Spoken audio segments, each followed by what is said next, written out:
चौबीसों घंटे शिकायत, यही शिकायत रहती है 24 घंटे। पेरेंट्स को शिकायत, स्कूल को शिकायत, सोसाइटी को शिकायत। आखिर एक विद्यार्थी से ये सब शिकायत क्यों रहती हैं? ये प्रॉब्लम्स क्यों हैं? कौन है इसके पीछे? क्या कारण है? क्या ओनली स्कूल जिम्मेदार है या खाली पेरेंट्स जिम्मेदार हैं, गार्जियन जिम्मेदार हैं या सोसाइटी जिम्मेदार है? 24 घंटे यही, हमारा बच्चा पढ़ता नहीं है, हमारा बच्चा सलाम नहीं करता, नमस्ते नहीं करता, टाइम से स्कूल नहीं जाता, टीचर की शिकायत, होमवर्क ही नहीं करके लाता बच्चा। क्यों नहीं करते होमवर्क? बच्चे के पास बुक ही नहीं है, नोटबुक ही नहीं है, यहाँ तक कि पेंसिल इरेजर ही नहीं है, शॉर्पनर ही नहीं है। बच्चा टाइम से स्कूल पहुँचता ही नहीं है, यूनिफॉर्म ही नहीं है। तो बहुत सारे यहाँ पर देखिए रीजन्स हो सकते हैं। तो 24 घंटे हमारे पास ये रीजन होते हैं। तो इसके लिए हमने यहाँ पर कोशिश की है कि उन कारणों की, उन रीजन जो कारण हैं, जो रीजन्स हैं, उनको जानने की कौन कौन से मेन रीजन हैं जो ये शिकायतें हमारे पास रहती हैं और हम अपने बच्चे शिकायत करते हैं। तो लेट अस स्टार्ट। तो यहाँ पर देखिए problems of discipline in students. Student में जो प्रॉब्लम होती है उनके कुछ कारण यहाँ पर हैं। स्टूडेंट्स के साथ जो प्रॉब्लम्स जुड़ी होती है या स्टूडेंट जो जुड़ा होता है वो यहाँ पर 3 फैक्टर उसको यहाँ पर 3 फैक्टर के ऊपर डिपेंड करता है। एक सबसे पहले उसकी अपनी फैमिली है, अपना परिवार है जिसके ऊपर वो डिपेंड करता है। दूसरी उसका स्कूल है जहाँ पर वो पढ़ने जाता है। तीसरा उसकी सोसाइटी है, उसका मोहल्ला है, उसका पास पड़ोस है, उसका गाँव या शहर है, ये उसकी सोसाइटी है। तो ये तीनों फैक्टर यहाँ पर एक स्टूडेंट के ऊपर बहुत ही बड़ा प्रभाव, बहुत ही बड़ा इफ़ेक्ट यहाँ पर करती है। तो हमें ये जानना है कि 24 घंटे की शिकायतों को दूर करने के लिए हमने यहाँ पर 24 ही यहाँ पर कारण दिए हैं कि जो मेन कारण देखने में आते हैं, जो सभी जानते हैं कि इस तरह के कारण हैं, तो उनको हम यहाँ पर उनके ऊपर थोड़ा प्रकाश डाल लेते हैं। सबसे पहले हम यहाँ पर देखेंगे जो फैमिली से रिलेटेड यहाँ पर जो कारण होते हैं। सबसे पहला कारण ये देखिए, मैं ये बता दूं कि इसमें हमें सभी को यहाँ पर इसको ध्यान देना है, पेरेंट्स को भी, गार्जियंस को भी, स्कूल को भी, सोसाइटी को भी, कि हमारे अगर बच्चे हैं, अगर ये कारण हम ढूंढें क्या हमारे अंदर ये कारण तो नहीं है, तो कोशिश की जाएगा हम उनको दूर करें। तो सबसे पहला फैमिली से रिलेटेड जो पहला कारण है अशांत वातावरण। यानी आपका जो वातावरण है, जहाँ पर आप रहते हैं, जहाँ पर आपकी फैमिली है, वहाँ पर शांति है कि नहीं शांति है, या वहाँ पर शोर शराबा तो नहीं है, वहाँ पर माहौल ही नहीं पढ़ाई का, या कोई पढ़ने ही नहीं देता। तो इस तरह का जो वातावरण अगर हमारा है फैमिली में, तो उसकी वजह से भी हमारे बच्चे के सामने प्रॉब्लम आती है। वो डिसिप्लिन में नहीं रह पाता या उसकी पंक्चुअल नहीं हो पाता। तो हमें पहले सबसे पहले अपना स्टडी रूम जहाँ पर हम पढ़ते हैं, घर पर आकर पढ़ाई करते हैं, वहाँ पर हमारी एक टेबल हो, वहाँ पर लाइट की अच्छी व्यवस्था हो, वहाँ पर हमारा सारा स्टडी मटेरियल वहाँ पर मौजूद हो, तो हम और वहाँ पर शोर शराबा भी नहीं हो। तो इस तरह का अगर हम अरेंजमेंट करते हैं, व्यवस्था करते हैं, तो मैं समझता हूँ कि इस प्रॉब्लम से यहाँ पर छुटकारा पाया जा सकता है। उसके बाद हमारा जो दूसरा आजकल जो सबसे बड़ा रीज़न निकल कर आ रहा है वो टीवी या मोबाइल का है। तो देखने में आता है कि हमारा जो एजुकेशन में जो हमें 8-10 घंटे हमें एक पढ़ाई में लगाने चाहिए, वो हम यहाँ पर ना लगाकर मोबाइल या टीवी पर ही यहाँ पर आजकल इसको स्पेंड कर रहे हैं, यहाँ पर बिता रहे हैं। तो हमें फैमिली को इस पर ध्यान देना होगा कि हम ओनली जो हमारी शिक्षा से रिलेटेड है, जो हमारी पढ़ाई लिखाई से संबंधित जो यहाँ पर चीज़ें हैं, हम उन्हीं को देखें। और बच्चे उससे अलावा एक्स्ट्रा जैसे गेम्स हैं या एक्स्ट्रा चीज़ें हैं, हम उस पर अपना ज़्यादा समय बर्बाद ना करें। तो ख़ास जो मेन चीज़ें हैं हम वो एजुकेशन से रिलेटेड चीज़ों को हम यहाँ पर ऑनलाइन में उनको ले सकते हैं। उसके बाद यहाँ पर जो तीसरा एक फैक्टर निकल कर आता है फैमिली के साथ, वो निर्धनता। अगर हमारा फैमिली निर्धन है, गरीब है, तो हम समझते हैं कि पूरी तरह से हम उनकी एजुकेशन पर ध्यान नहीं दे पाते। उनको सभी उनकी फैसिलिटी जो उनको चाहिए, वो फैसिलिटीज़ हम उनको अवेलेबल नहीं करा पाते। इस वजह से भी फैमिली निर्धन है, तो हम उसकी वजह से भी डिसिप्लिन की यहाँ प्रॉब्लम सामने आती है। तो इस निर्धनता को दूर करने के लिए यहाँ तक कि हमारी सरकार को और फैमिली को भी यहाँ पर सोचना होता है। उसके बाद हमारा जो 4th पॉइंट यहाँ पर निकल कर आता है, जिसकी वजह से स्टूडेंट डिसिप्लिन में नहीं रह पाता, काले धन की अधिकता। अगर फैमिली में काला धन, जो अवैध धन संपत्ति है, वो उसकी अधिकता हो जाती है तो बच्चे लापरवाह हो जाते हैं। वो ये सोचते हैं कि हमारे पास तो बहुत ज़्यादा धन है, हम पढ़ लिख कर क्या करेंगे, हमारे पास तो पैसे की कमी नहीं है। तो ये सबसे बड़ा फैक्टर है। कुछ फैमिलीज़ में ये देखने को मिलता है कि वहाँ पर बच्चे जो होते हैं वो टीचर्स की बात नहीं मानते, कि उनको एक घमंड होता है, उनको पैसे का घमंड होता है कि हमारे पास बहुत ज़्यादा पैसा है, इसलिए हम पढ़ लिख कर क्या करेंगे। तो ज़बरदस्ती के, तो इस सबसे पहले इस चीज़ को भी हम कंट्रोल करें कि बच्चों को इससे दूर रखें हैं, उनके सामने इस तरह की पैसे की या धन की बात ना की जाए। उसके बाद हमारा जो 5th पॉइंट यहाँ पर निकल कर आता है फैमिली से रिलेटेड, फैमिली से उसके अभिभावकों की उदासीनता। पढ़ाई-लिखाई को लेकर, डिसिप्लिन को लेकर, बच्चों की तरबियत को लेकर यहाँ पर जो पेरेंट्स होते हैं, अभिभावक होते हैं, उसमें भी कोई ज़्यादा दिलचस्पी नहीं लेते, यानी उदासीन रहते हैं वो।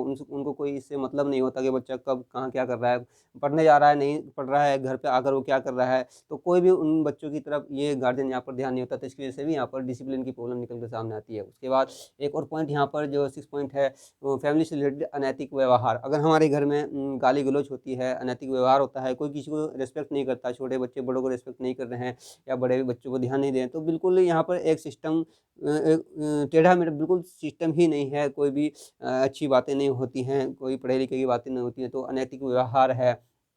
तो इस तरह से भी जो हमारा स्टूडेंट है उसके ऊपर एक बैड इफ़ेक्ट पड़ता है, विपरीत प्रभाव पड़ता है, तो इसको भी यहाँ पे कंट्रोल करना होता है। उसके बाद एक और यहाँ पर निकल कर सामने आता है, जो ग्रामीण क्षेत्र के जितने भी स्टूडेंट हैं, ख़ास तौर से उनके सामने प्रॉब्लम आती है कि उनके माँ-बाप उनको अपने साथ खेत में कृषि कार्य में लगा लेते हैं। उनको ये नहीं पूछते कि आपका कोई पढ़ाई का टाइम तो नहीं हो रहा है, स्टडी का टाइम तो नहीं हो रहा है, स्कूल का टाइम तो नहीं है। तो वो उनको कहते हैं आप खेत में चले जा सकते हैं, आप वहाँ पर घास काटें, घास लाएँ या वहाँ पर फसल में हमारी हेल्प करें। तो अच्छी बात है, वहाँ पर हेल्प करना अच्छी बात होता है, लेकिन अगर उनकी पढ़ाई यहाँ पर डिस्टर्ब नहीं हो रही है, उनकी पढ़ाई में कोई व्यवधान पैदा नहीं हो रहा है, तो उनसे काम लिया जा सकता है। अदरवाइज़ उनकी पढ़ाई पर फोकस करना होगा। उसके बाद एक और यहाँ पर जो फैक्टर निकल कर आता है फैमिली से रिलेटेड, वो होता है अत्यधिक लाड़-प्यार। कुछ फैमिलीज़ में होता है कि बच्चों को सिंगल बच्चे या 2 बच्चे होते हैं या सिंगल है, तो वहाँ पर बच्चों के साथ बहुत ज़्यादा लाड़-प्यार किया जाता है, और यहाँ तक कि स्कूल में भी कहा जाता है कि हमारे बच्चे पढ़े या ना पढ़े, उनको धमकाना नहीं है, उनको डाँटना नहीं है। तो इस तरह की बातें भी होती हैं, और वो लाड़-प्यार में उनको बहुत ज़्यादा पैसे भी दे देते हैं, तो वो भटकने लगते हैं, यानी वो एक सिस्टम से, वो डिसिप्लिन और पंक्चुअलिटी से हट जाते हैं। तो इस वजह से जो लाड़-प्यार ज़्यादा हमारा यहाँ पर ये बच्चों के सामने है, तो यहाँ पर ये भी उनको बिगाड़ सकता है। कहा गया है कि जो हालाँकि जो 7 साल तक के बच्चे होते हैं वो लाड़-प्यार में ही होते हैं, उनको डाँटा नहीं जाता। लेकिन जो 7 साल से ऊपर बच्चे चले जाते हैं, 7 टू 0 से 7, तो एक तरह से राजा की तरह होते हैं, किंग। लेकिन जो 7 टू 14 ईयर्स से स्टूडेंट है, उनको हम यहाँ पर थोड़ा टाइट रखें, उनके ऊपर इतना लाड़ प्यार ना दिखाएं, ताकि वो अपने रास्ते से भटक जाएं। तो इस तरह से लाड़ प्यार भी बच्चों को यहाँ पर डिसिप्लिन में रहने में बाधा उत्पन्न करता है। उसके अलावा एक यहाँ पर नेक्स्ट पॉइंट है, समय पर शुल्क ना देना। देखो ये सबसे बड़ी प्रॉब्लम सामने आती है आजकल, स्कूलों को भी यहाँ पर ये प्रॉब्लम होती है कि जो गार्जियन होते हैं वो अपने बच्चे की फ़ीस जो है समय पर स्कूल को पे नहीं करते, फ़ीस जमा नहीं करते, जिसकी वजह से स्कूल भी उसको मैनेज नहीं कर पाता, वहाँ प्रॉब्लम होती है। तो इसलिए समय पर आप फ़ीस जमा करें।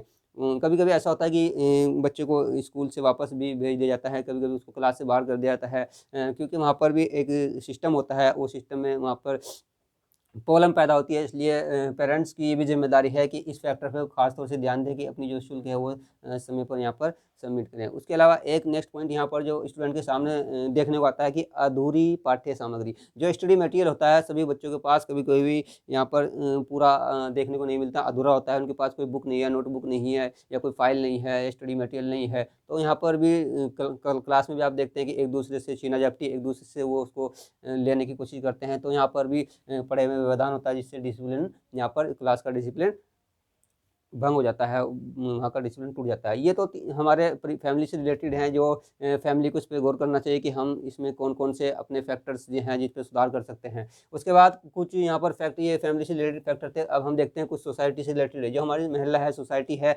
पास-पड़ोस है, उससे रिलेटेड भी कुछ यहाँ पर फैक्टर हैं। फर्स्ट फैक्टर जो सोसाइटी से रिलेटेड है, समाज से रिलेटेड है, वो हमारा व्याप्त भ्रष्टाचार, जो करप्शन है, करप्शन हमारी सोसाइटी में फैल चुका है। कोई भी काम बिना रिश्वत दिए नहीं होता। तो इस तरह के भ्रष्टाचार हैं, तो इन पे पाबंदी लगाई जा सकती है। उसके बाद सेकंड पॉइंट यहाँ पर होगा फैमिली, जो समाज से रिलेटेड है, नैतिकता का अभाव। समाज में पूरा समाज ही भ्रष्ट है, पूरे समाज में ही नैतिकता का अभाव है, गाली गलौज होती है मोहल्ले में, तो वहाँ पर इस तरह के कोई बड़ों को और छोटों के बीच में जो है वो सम्मान का जो रिश्ता है वो ख़त्म हो चुका है, तो इस तरह से भी बच्चों के ऊपर बैड इफेक्ट पड़ता है। उसके बाद एक दूसरा जो समाज से रिलेटेड जो एक नेक्स्ट फैक्टर है वो है अज्ञानता।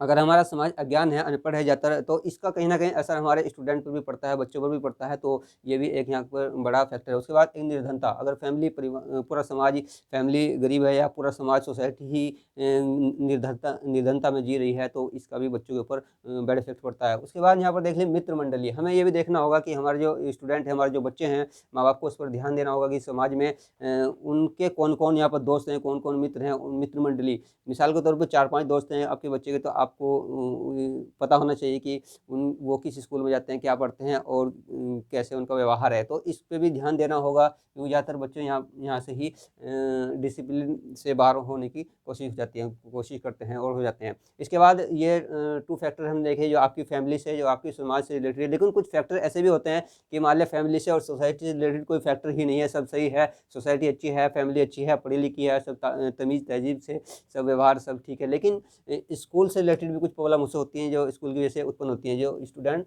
डिसिप्लिन में नहीं रह पाता। वो देख लेते हैं कौन-कौन सी है। सबसे पहला यहाँ पर स्कूल से जो रिलेटेड है, वो यहाँ पर फर्स्ट पॉइंट निकल कर आता है कि टीचर का तानाशाही व्यवहार, यानी जो टीचर होते हैं वो बिल्कुल तानाशाही व्यवहार करते हैं। वो सोचते हैं कि हमें तो सैलरी मिलती है, तनख्वाह मिलती है, सरकार देती है, प्राइवेट स्कूल से मिलती है, तो वो एक तरह से पूरे राजा की तरह व्यवहार करते हैं, बच्चों को डाँटते हैं, पटकते हैं, यानी एक तरह से बच्चों को पूरा रिस्पेक्ट यहाँ पर नहीं देते, तो इसकी वजह से भी बच्चों में इंडिसिप्लिन की प्रॉब्लम यहाँ पर आ जाती है। उसके बाद सेकंड पॉइंट है अनुपयुक्त शिक्षण विधियाँ। देखिए इंडिया में जो शिक्षण के जो मेथड हैं वो बहुत पुराने हैं, जिसे कहते हैं कि बाबा आदम के ज़माने से चल रहे हैं, तो इसलिए जो नई जो टेक्नोलॉजी आई है, नई टेक्नोलॉजी की जो शिक्षण विधियाँ हैं, पढ़ाई लिखाई के जो तरीके हैं, हमें उनको भी अपनाना चाहिए। तो हमें देखना चाहिए कि स्कूल में नई-नई शिक्षण विधियाँ या टीचर नई-नई टीचिंग के मेथड, पढ़ाई के नए-नए तरीके जो बच्चे समझ सकें, वो वहाँ पर जारी हैं कि नहीं।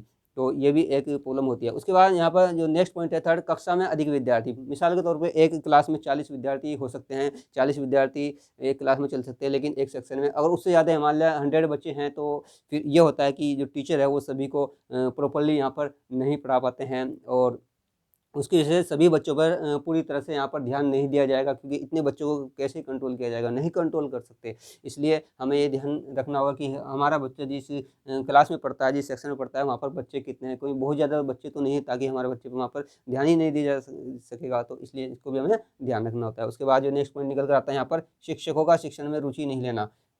हमें ये भी देखना होता है कि जो हमारे बच्चों के जो टीचर्स हैं, क्या वो शिक्षण में, टीचिंग में, उनको पढ़ाने में इंटरेस्ट ले रहे हैं, या उनको इंटरेस्ट ही नहीं है, खाली खाना पूर्ति करते हैं, तो इंटरेस्ट नहीं लेते, पूरे मन लगाकर यहाँ पर नहीं पढ़ाते, तो उसकी वजह से भी बच्चे सीख नहीं पाते ढंग से और वो इनडिसिप्लिन में चले जाते हैं। उसके बाद यहाँ पर नेक्स्ट पॉइंट हमारा निकलता है फिफ्थ, विषय ज्ञान ना होना। ये सबसे बड़ा इंपॉर्टेंट यहाँ पर पॉइंट निकल कर आता है, विषय ज्ञान। यानी अगर एक हमारे एक टीचर हैं, वो कोई भी सब्जेक्ट पढ़ाते हैं, मिसाल के तौर पर कोई भी एक सब्जेक्ट ले लीजिए, मान लिया ज्योग्राफी ले लीजिए आप, ज्योग्राफी या भूगोल कोई भी है, एक सब्जेक्ट है, अगर टीचर के पास उसकी पूरी नॉलेज ही नहीं है, तो फिर बच्चे को वो क्या सिखा पाएंगे। यानी हमें इसलिए कोशिश ये होनी चाहिए कि हमारे जो टीचर हैं वो ट्रेंड होने चाहिए, यानी उस सब्जेक्ट में उनको एक्सपीरियंस होना चाहिए, काफ़ी एक्सपीरियंस होना चाहिए, ज्ञान होना चाहिए, ताकि हमारे बच्चों को वो सही से पढ़ा सके। क्योंकि अगर अधूरा ज्ञान होता है तो बच्चे फिर उसको सही से समझ नहीं पाते और वो फिर डिसिप्लिन भी तोड़ते हैं। इसके अलावा जो नेक्स्ट पॉइंट हमारा निकल रहा है, शिक्षकों की उदासीनता। यहाँ पे जो शिक्षक है वो न्यूट्रल रहते हैं, उदासीन होते हैं, उनको ये मतलब नहीं होता कि हमारा बच्चा पास हो या ना हो,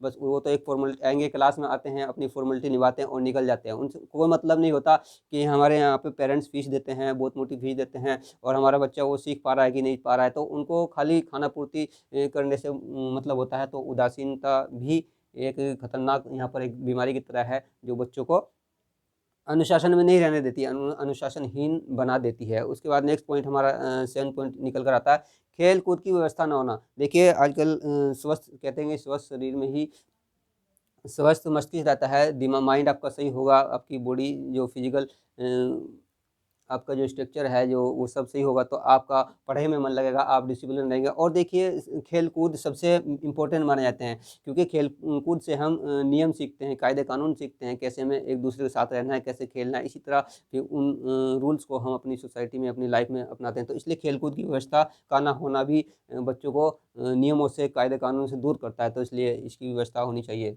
उसके बाद एक और बीमारी जो निकल कर आती है, ट्यूशन की बीमारी। ट्यूशन की बीमारी, जो टीचर होते हैं स्कूल के, वो बच्चों के ऊपर प्रेशर डालते हैं। कभी कभी ऐसा होता है कि प्रेशर डालते हैं, अगर आप नहीं पढ़ोगे तो हम आपको फेल कर देंगे, या हम आपको सब्जेक्ट में कम मार्क्स देंगे। तो इस तरह की जो है, तो इससे ये भी एक बीमारी है, ये हमारी सोसाइटी में एक बीमारी है। तो इस की वजह से भी बच्चे जो है वो अनडिसिप्लिन होते हैं। वो खाली उसी कभी-कभी क्या होता है कि उसी टीचर की जो है वो सम्मान करते हैं जिससे ट्यूशन पढ़ते हैं, बाकी को वो कुछ समझते ही नहीं है, स्कूल को कुछ समझते ही नहीं। वो तो ये सोचते हैं कि हम ट्यूशन पढ़ेंगे तो पास हो जाएँगे। तो ट्यूशन हम ले सकते हैं, अगर कोई प्रॉब्लम्स है, हमारी सोसाइटी में कोई प्रॉब्लम्स है, स्कूल नहीं जा पा रहे हैं, तो वहाँ पर ट्यूशन ले सकते हैं। या एक्स्ट्रा हमें कोई कॉम्पिटिशन की तैयारी करनी है तो एक्स्ट्रा वहाँ पर ट्यूशन ले सकते हैं। लेकिन बिल्कुल ही उसको पाबंदी से बना दिया गया है, अगर ट्यूशन नहीं पढ़ेंगे, या स्कूल का ये कहना कि अगर आप ट्यूशन नहीं पढ़ेंगे, टीचर का ये कहना है कि अगर स्कूल नहीं पढ़ेंगे तो हम फेल कर देंगे, तो ये गलत चीज़ है। तो इसका बाद में जो नेक्स्ट पॉइंट हमारा निकल कर आता है, नियमितता यानी पंक्चुअलिटी। अगर स्कूल पंक्चुअल नहीं है, स्कूल का ओपन होने का टाइम, उसका क्लोज होने का टाइम कोई बिल्कुल भी पंक्चुअल नहीं है, कोई टाइम टेबल नहीं है, कोई टीचर का कोई टाइम नहीं है, कब पढ़ाना कब नहीं पढ़ाना, कोई बच्चे कब आ रहे हैं कब जा रहे हैं, मतलब पूरी तरह से वहाँ पर कोई भी वहाँ पर प्लानिंग नहीं होती, पूरे ईयर की कोई भी प्लानिंग नहीं है वहाँ पर। तो इस वजह से भी अनपंक्चुअल होने की वजह से भी, पंक्चुअलिटी ना होने की वजह से भी बच्चा डिसिप्लिन में नहीं रह पाता।